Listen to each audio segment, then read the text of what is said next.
Top quality और consistent performance के लिए सिर्फ सिल्वर पंप नाम याद रखना।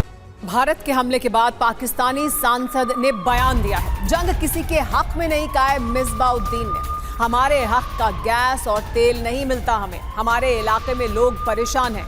यानी अपने हक का अभी तो राशन पानी भी नहीं मिल रहा है, गैस और तेल भी नहीं मिल रहा है, लेकिन ये युद्ध किसी के हक में नहीं। तो देखिए, पाकिस्तान से इस तरह की आवाज भी निकलकर सामने आ रही है। परेशान तो जाहिर सी बात है ही, और अब और ज्यादा परेशानी बढ़ती जा रही है। हमारे साथ खास मेहमान भी यहाँ स्टूडियो में मौजूद हैं। हमारे साथ मेजर जनरल अश्विनी सिवाच जी मौजूद हैं, डिफेंस एक्सपर्ट। बहुत स्वागत है सर आपका। हमारे साथ नौसेना कमांडर विक्रमजीत सिंह भी मौजूद हैं। लेकिन अश्विनी सिवाच जी, पाकिस्तान को दरअसल ये जो हालात हैं अब जो बनते दिखाई दे रहे हैं, और जिस तरह से भारत लगातार पाकिस्तान को जवाब भी दे रहा है, पाकिस्तान में नुकसान भी हो रहा है, ये समझ आ रहा है दरअसल वहां के लोगों को भी, वहां के इन तमाम सांसदों को भी, जो कह रहे हैं कि ये किसी के हक में नहीं है।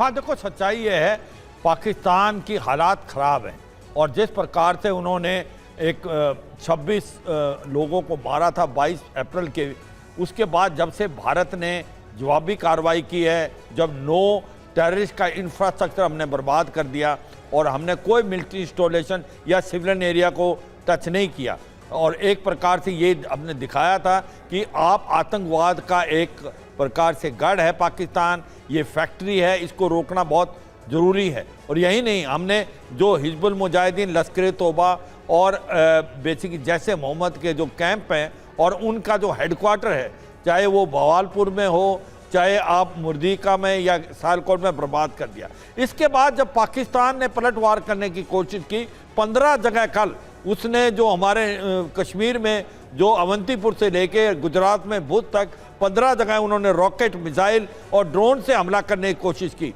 मगर ये सच्चाई है कि भारत का जो एयर डिफेंस सिस्टम है, जिसके अंदर आकाश भी है, S-400 है, उनको नकारा कर दिया। एक भी मिसाइल, रॉकेट या ड्रोन उनसे निकल नहीं पाया। और यही नहीं, जब हमने पलटवार किया पाकिस्तान के ऊपर, तो जब उनका इस्लामाबाद, रावलपिंडी में, इस्लामाबाद और रावलपिंडी और लाहौर के अंदर हमने उनका एयर डिफेंस सिस्टम ही न्यूट्रलाइज कर दिया। तो सच्चाई यह है कि बहुत मार पड़ी है।